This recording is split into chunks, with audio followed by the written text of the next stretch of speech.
Hi guys, we're going to talk about how to find probability using z-scores. We're going to talk about what a z-score is, what it tells us, how to find it using an equation, and then finally we're going to do a practice problem together. Okay, to start, what is a z-score? One of the sources I found gave this definition. It says, a z-score describes a value's relationship to the mean of a group of values. It is measured in SDs, or standard deviations, from the mean. So basically, in our own words, this is just saying that when we're looking at a value given in a problem, we are going to be looking at our z-score to find through an equation, and that z-score is basically telling us how far away our given value is from the average or mean of the group that we're looking at. It might help to visualize a little bit. So here we have our standard normal curve. It's following the empirical rule, meaning that 68% of the data is within one standard deviation of the mean, and then we have 95 and 99% in 2 and 3 standard deviations of the mean, and those z-scores are going to be right on those lines that separate the percentages. And so at our mean we have 0 z-score, and then off to the right we have our positive, and off to the left we have our negative. After talking about what z-scores are, let's look at how to find them. So this is our z-score equation. You might also see z-score as standardizing values.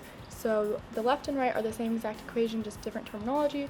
The left, we have our x, or our given, minus our mean or average over our SD. And on the right, the same things are given, but we're looking at our Greek letters here. So it's going to be x minus mu, which means mean, over sigma, which means SD.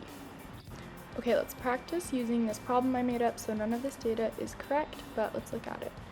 It says the average age of licensed drivers in the US is 42.6 years with an SD of 12 years. What percent of licensed drivers in the US are at least 50 years old? So reading back over that question, we know that our mean is going to be 42.6 years as our average, right? And then our SD is also given as 12 years. So we have both of those. Next, all we need for our equation is that x, which is given to us. We're looking at those that are at least 50 years old. So our 50 is going to be our x.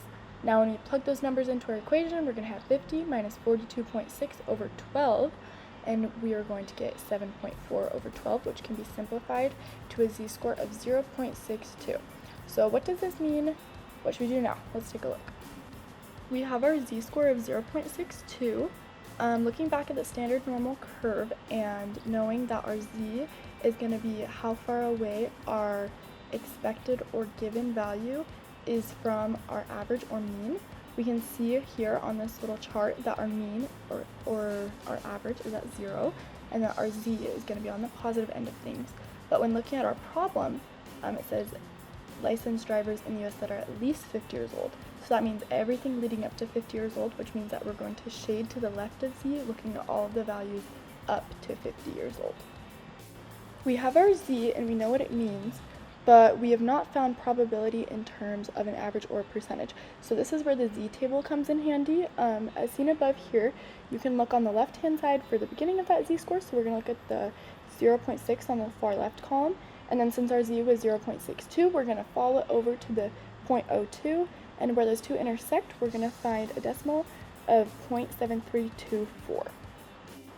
Again, that table gave us a random number, and we're looking for a percent here, as it asks for that in the problem. So we're going to move our decimal over 2 times to the right.